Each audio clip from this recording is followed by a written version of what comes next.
Pieces curry చాలా సింపుల్గా ఎలా చేయాలో ఈ వీడియోలో చూద్దాం. ముందుగా మనం ఆయిల్ అయితే తగినంత వేసుకోవాలి. అందులో సన్నగా చాప్ చేసిన ఆనియన్స్ అండ్ గ్రీన్ చిల్లీ కూడా యాడ్ చేసుకోవాలి. మేమైతే గ్రీన్ చిల్లీ రెండే వేసాము. స్పైస్ కొంచెం తక్కువ తింటాము, ఎక్కువగా కావాలంటే వేసుకోవచ్చు.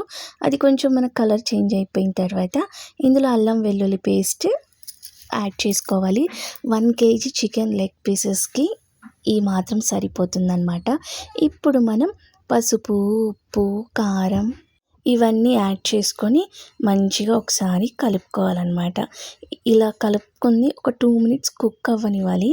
అంటే కారం కుక్ అయితే వాసన రాదనమాట. ఇప్పుడు మనం లెగ్ పీసెస్ ఒకటి ప్లేస్ చేసుకోవటమే. సో చాలా టేస్టీగా వండిది. అంటే గ్రేవీ ఏం లేదనుకుంటున్నారా? ఉంది. కొబ్బరి, గసగసాలు అండ్ కొద్దిగా జీడిపప్పు, అందులోనే చెక్క, లవంగ, ఇలాచి వేసి మమ్మీ మిక్సీ పట్టేసింది. ఇప్పుడు ఆ పేస్టే ఇందులో యాడ్ చేసిద్ది. సో ఆ పేస్ట్ వేసేసుకొని ఇంకా మనకు తగినంత వాటర్ వేసుకొని మంచిగా సిమ్లో పెట్టేసి ఒక 15 to 20 minutes మనం వదిలేస్తే చికెన్ గ్రేవీ కర్రీ ఎమ్మీగా రెడీ అయిపోయింది. షార్ట్స్లో పెడతాను ఈ చికెన్ కర్రీలో కాంబినేషన్గా ఏది తింటే బాగుంటుందని. చెప్పానుగా. ఒక 20 minutes తర్వాత ఓపెన్ చేసి కొత్తిమీర యాడ్ చేసుకోవటమే.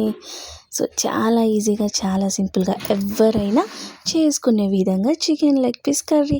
మీకు నచ్చితే ట్రై చేయండి.